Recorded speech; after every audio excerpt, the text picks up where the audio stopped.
All right, welcome back to DJX Chronicles. I think we can all agree that my recording situation is not ideal right now. Recording on this terrible phone with no microphone, and the lighting is trash. But anyway, I'm going to do an article today that I've been working on. I started it early and I was trying to be like a time specific thing. So here we go. This is the article. Anyway, in this video, I decided to look up a historical event that happened today. So I went and looked around, and among the results, I found that the Cuban Missile Crisis began today in the year 1962, also known as the October Crisis, or simply the Missile Scare. First, thanks for coming to DJX Chronicles. I'm going to attempt to talk about the facts of this time in history to the best of my ability. Now, if I get anything wrong or miss anything, please just let me know. I am not I'm not extremely educated on history, I'll be honest, because I guess I didn't really pay attention in class. But I got carried away. I'll look into it if I got something wrong. That's what I meant to say. This is the story of an extremely close call, the nuclear war between the United States and the USSR. It was October 16th when the crisis started. The year was 1962. I feel like most people at least know of the Cuban Missile Crisis, but I really don't think we were aware of just how much danger the country was in. Yeah, I get tongue twisted on my own stuff too.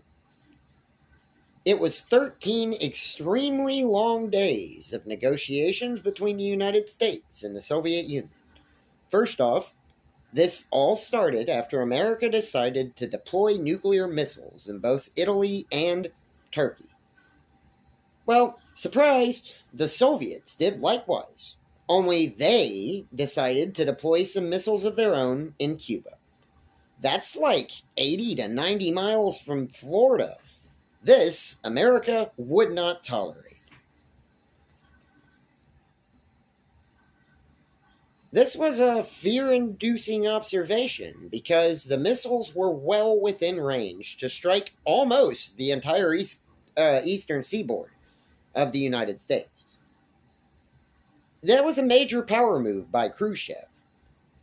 Nikita Khrushchev was the first secretary of the Communist Party from 1953, and he was the 7th premier of the Soviet Union. Now, interesting to me is that Khrushchev was disposed and stripped of his power by the Kremlin in the same year, in 1964. Oh, not in the same year, I'm sorry, in 1964. But he was disposed shortly after the events of this, so I'd say this didn't play well in his favor. I mean, obviously. Anyway, back to the point. Khrushchev made the decision to place the missiles in Cuba.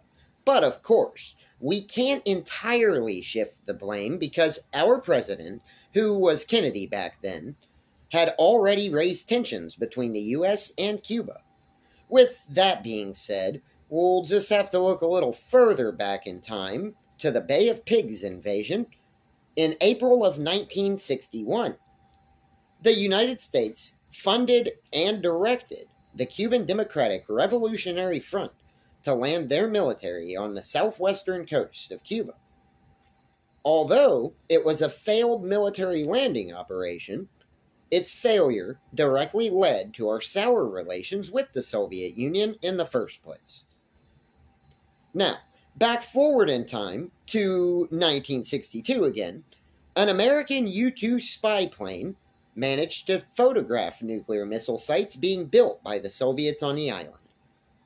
At first, the president didn't want to tell the Soviet Union that he knew right away, I'm sure they did know anyway, since the U-2 that he was flying got shot down anyway, which I'll talk about a little bit later.